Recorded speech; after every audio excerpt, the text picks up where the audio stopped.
For me, I think the biggest challenge with high school would be when you first get in, you move around a lot, so trying to fit in would be my biggest thing. Because my personal experience, I was bumped around from group home to group home, and each time I have to settle in an entire new school with a whole separate group of people. So that was always my biggest problem. I was always the outsider. In my opinion, being a Crown Ward in high school is probably one of the most excruciatingly painful experiences that a child should have to go through. I've had people tell me that my parents didn't love me and that I'm a dirty group home kid, and it's really hard, and sometimes the teachers even, they'll follow through with that stigma. They'll treat you differently in the classrooms. It makes it really difficult to go to school, to want to go to school. For me personally, just grade 9 by itself, I went through 5 different high schools. It was just because there was so much moving around, and I feel like because of that, it had a ripple effect on me. And in the beginning, my academics weren't a problem, but after a while of just moving around kind of thing and not having a proper connection with those, such as my staff, my counselor, my professors that are there, my teachers, I just lost interest in academics. I had a really low time in high school, my grade 10 year.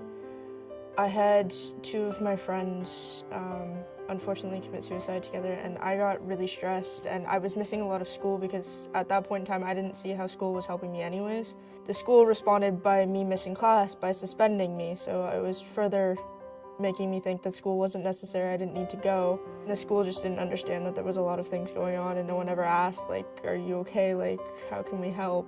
I just didn't see how, if the school didn't care, why should I, kind of thing. Kids who care today not completing high school is a huge issue. It's very concerning to educators, although I think it's just hitting the forefront recently since the youth and care hearings.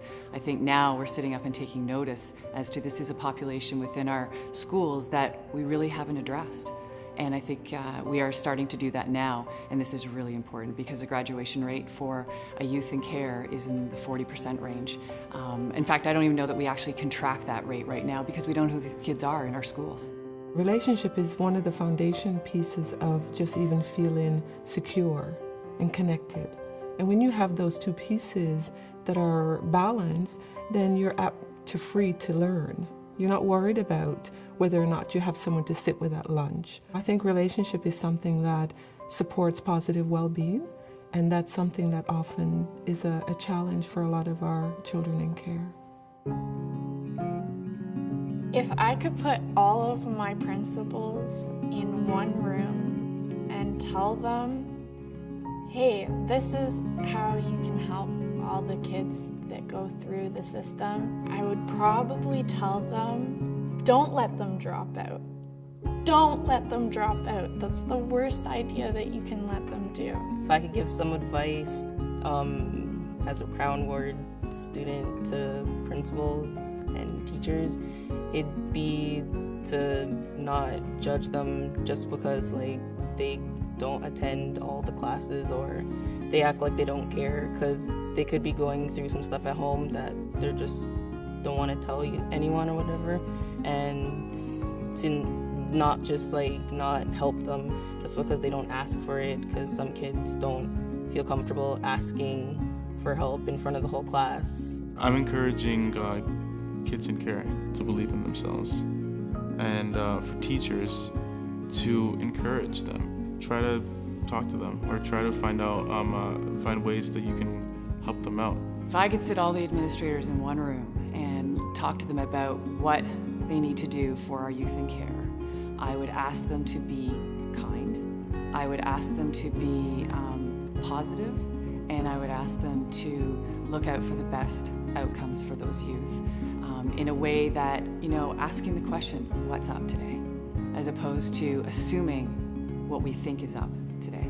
I think if there was one thing that you could do to make a difference in these children's lives is to give your time and to really be creative, to find ways to motivate these kids. They need an opportunity to succeed, and it needs to be based on something that they're good at and something they enjoy.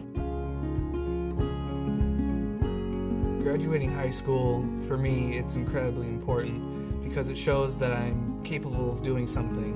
High school has always been a big challenge for me, trying to fit in, trying to get my grades up, trying to find help in places I didn't know I could find it. For me to graduate high school would show that pretty much anything is possible. So that the sky's the limit. To me, graduating is important because it opens more opportunities for you, so you can go to college, university, get a job. High school graduation represented a lot for me. It represented victory over personal struggles and that I was taking back my dreams and I wasn't going to let anything take those away from me. So it represented a victory for me. I've realized my passion for animals. One day I hope to work with military dogs and guide dogs for post-traumatic stress disorder.